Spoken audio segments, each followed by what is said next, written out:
Video lawas Prabowo gebrak meja viral lagi jelang debat kedua Pilpres. Roy Suryo sebut ambyar. Apalagi kau bela-bela antek asing.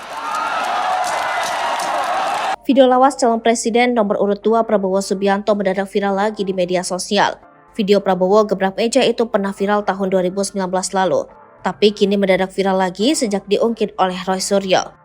Melalui akun media sosial X, Roy Suryo membahas lagi video viral Prabowo gebrak meja. Ia menyatakan video tersebut asli meski selama ini ada pihak-pihak yang berusaha menutupi. Jelas ya, soal Melet dan Manyun, semua asli, tulis mantan Menpora ini. Ada lagi yang terus berusaha menutup-nutupi katanya video gebrak-gebrak meja itu editan, ujar Roy. Roy Suryo juga menegaskan video Prabowo gebrak meja adalah fakta dan tidak bisa lagi dibantah karena sudah tersebar di media sosial. Ia juga bersaksi dengan menyatakan dirinya saat itu berada di tempat yang sama dengan Prabowo saat menggebrak meja.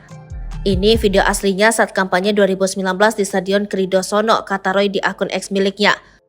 Kebetulan saya masih di PD saat itu, bisa jadi saksi fakta, ambyar pungkasnya. Ingat, kau adalah tentara rakyat. Kau adalah polisinya rakyat.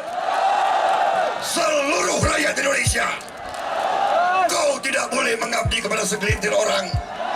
Apalagi kau membela antek-antek asing.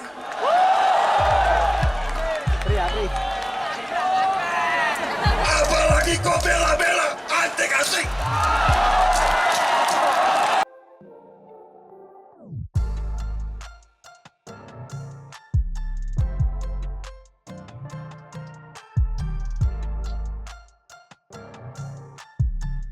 Download Tribun X sekarang, menghadirkan lokal menjadi Indonesia.